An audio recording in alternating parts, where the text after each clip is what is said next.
I'm Journey. Welcome to another edition of HGLA, the Home and Garden video series here at Lake Ashton. Now today I'm in the craft room and we're going to be making something really special, and it's really easy to make. What we have here is a wine tag. Now the next time you go visit friends and you're bringing a bottle of wine, rather than putting it in a bag, we're going to show you how to make something that's going to impress them and let them know that you're really thinking about them. And I'm here with Alice.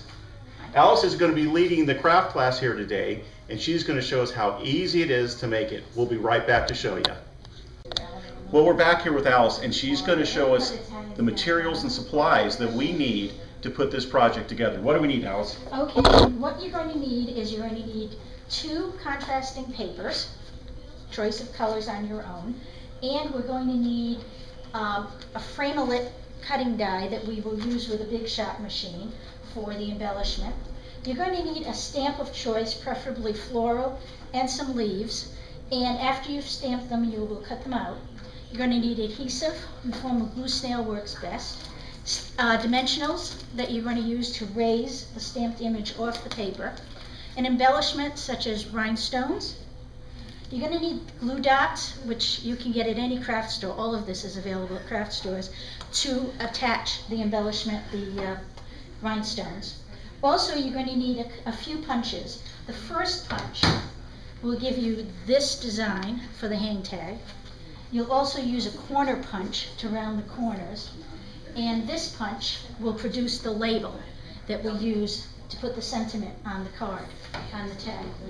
And I like to embellish it even further with a piercing which outlines exactly around the cutting we make, so that after you cut it, you'll attach it with the adhesive and then pierce it to match, and it absolutely highlights it and brings it right off the paper. And those are the products you'll need. Okay, now at the end of the video, we're going to put a complete list of everything you're going to need to put this project together. And when we come back, we're going to show you how to put it together. This is our big shot, and this is what we use to cut shapes, the paint shape on your tag. I have a variety of shapes that I can select from, but in this particular design, I've selected this shape. Okay? We put the universal pad down, we put a cutting pad, we put our paper, and then we put the sharp edge that cuts down onto the paper. If you need to keep it in line, put a post-it note to hold it. And then you line up your top cutting mat, and then you simply crank it through. When you hear the snap, it's come through, you take it all the way through, and when you're done with that, there's your shape. And then what I did was I simply cut it in half to give you half of the shape, to make this shape. Okay? So I have some extras. Who would like to try putting one through? Okay, we've just completed running our first die through the big shot, and we've cut one image. We're going to cut it in half and use it on the tag for the contrasting image. Now the tag also needs a hole to go over the neck of the bottle, and we're using a fancier punch today. We're using the extra large decorative label, and in this instance what we'd simply do is take the tag, feed it in, and when it's in place we'd punch it down and get this opening. Afterwards we would fold it on a score line, and it would create this hole and this opening for the wine bottle label. Okay, I'm going to show you how to cut your flowers. When you're cutting, your scissors don't move, a piece of paper moves, okay? So what you can, and we always leave white around what we're cutting, and the amount of white varies on what you're cutting, so you don't have to worry about it being even on all sides. So I'm going to come and get between each of you and do it. But see, Mary, I'm just coming in, and I'm turning the paper as I go around, and I'm turning the paper, and turning the paper, and you can see that I'm not concentrating on keeping the white even. I'm just making sure that I get cut flower. The difference between using a punch or the big shot or your scissors, the scissors aren't as consistent, but they give it a beautiful look with the white edge. You'll see how the flowers just pop off the green when you do that. Okay, Cindy, same thing. You're going to take your piece of paper and you're going to move the paper. You don't move the scissors at all. Okay, now you're going to want to attach a sentiment to the front of your tag. What I did was I punched out a number of sentiments, selected the ones that I wanted to use, and then using a label punch, I'm simply sliding it in, lining it up so it's straight, and punching it out.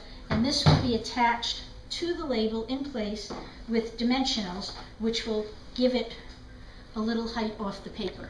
So it looks very attractive that way. And you will use the same dimensionals under 3 of the flowers so that they're up off the paper, and it gives it a little more excitement. When you put them down, you just peel that little piece off. Oh, you have to. Don't use your hand, just use your fingertip. As you can see, the wine tags are coming together really, really well. The ladies are all working really hard. Can't wait to see the finished product. Okay, the final step now is to add a rhinestone or a pearl embellishment to your flowers.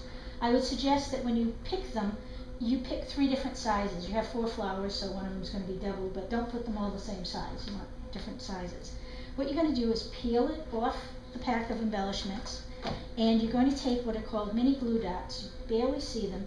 You're going to put the rhinestone right on the glue dot, and then peel it off, and then simply stick it into the center of one of your flowers. And press it in place. And you'll notice the flower has a radiating center, so it actually looks like it's highlighting a diamond or a rhinestone in it. And that would be the finished to your tag. And then when you're done, you simply fold it along your score line, and your tag is complete. Okay, thank you for coming today. I will pass these around now. Thank you.